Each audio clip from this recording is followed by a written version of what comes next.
Bonjour à tous, bienvenue dans cette vidéo du dimanche. Voilà, nous continuons notre évangile au jour le jour, en confinement.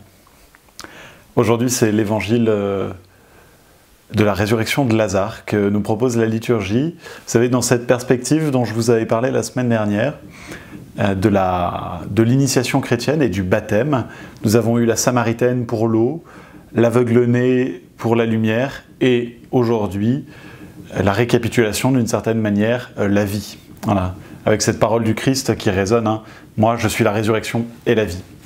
Et il y a un point qui a attiré mon attention dans cet évangile, c'est le fait que Jésus pleure. Parce qu'en fait, c'est un passage pratiquement unique. En fait, il n'y a que deux occasions, deux moments dans les évangiles, où l'on nous dit de Jésus qu'il pleure.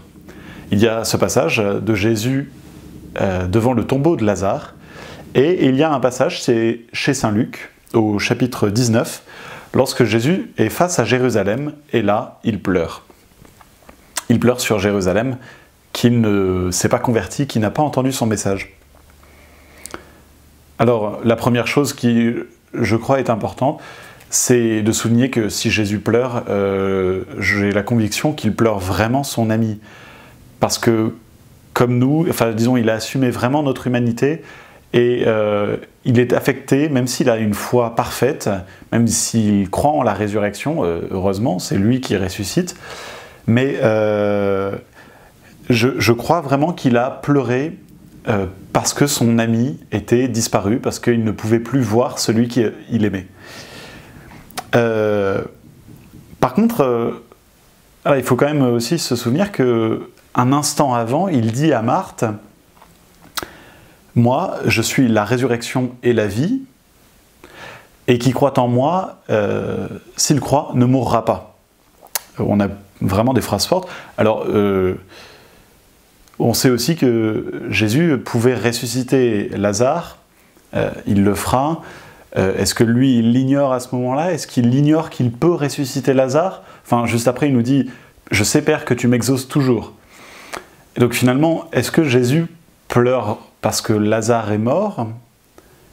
Mais s'il sait qu'il peut le ressusciter, pourquoi pleurer?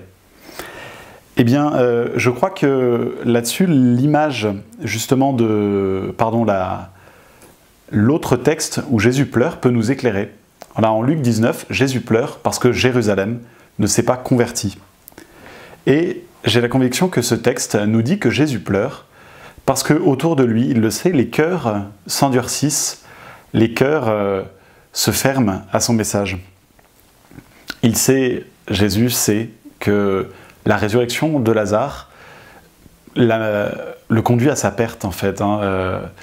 Et les cœurs des pharisiens, des chefs des prêtres vont se durcir.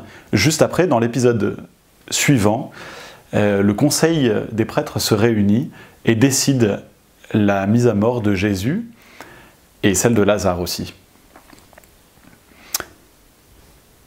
Voilà, comme Jésus sait que les cœurs se ferment.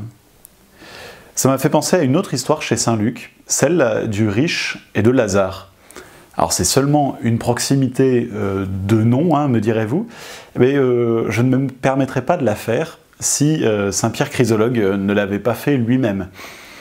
Et il fait justement ce parallèle entre les deux Lazare. Eh bien, je crois justement que c'est très éclairant. Parce que dans cette histoire de Lazare et du riche, il y a à la fin un échange entre le riche et Abraham, auprès de qui est justement ce pauvre Lazare. Et le riche, justement, dit à Abraham, envoie à mes frères Lazare pour qu'ils les préviennent et qu'ils leur disent, ici, sous-entendu en enfer, enfin dans la tourmente, qu'ils les préviennent.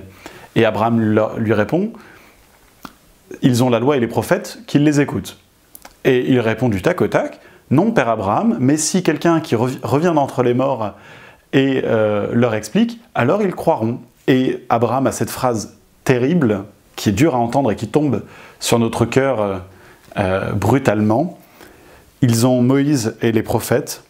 Quelqu'un pourrait bien revenir d'entre les morts, ils ne seront pas convaincus. Et je crois que dans le cœur de Jésus, devant le tombeau de Lazare, au moment où il va le ressusciter, il le sait qu'il va le ressusciter, il y a, je crois, dans le cœur de Jésus, cette parole, quelqu'un pourrait bien ressusciter d'entre les morts, ils ne seront pas convaincus. Je pourrais bien ressusciter Lazare, ils ne seront pas convaincus. Et l'histoire nous a bien prouvé que la résurrection de Lazare n'avait pas converti les cœurs durs, et que sa résurrection à lui-même, quelques jours après, à Pâques, eh bien, n'a pas converti les grands prêtres et les chefs du peuple. Je crois que c'est pour cela que Jésus pleure. Alors demandons cette grâce d'un cœur tendre, d'un cœur pétri par la foi, et qui nous donne justement, qui nous conduise jusqu'à lui. Je vous souhaite à tous du courage pour les jours qui s'annoncent devant nous. Voilà, soyez sûrs de notre prière pour vous tous et pour vos familles. Au revoir.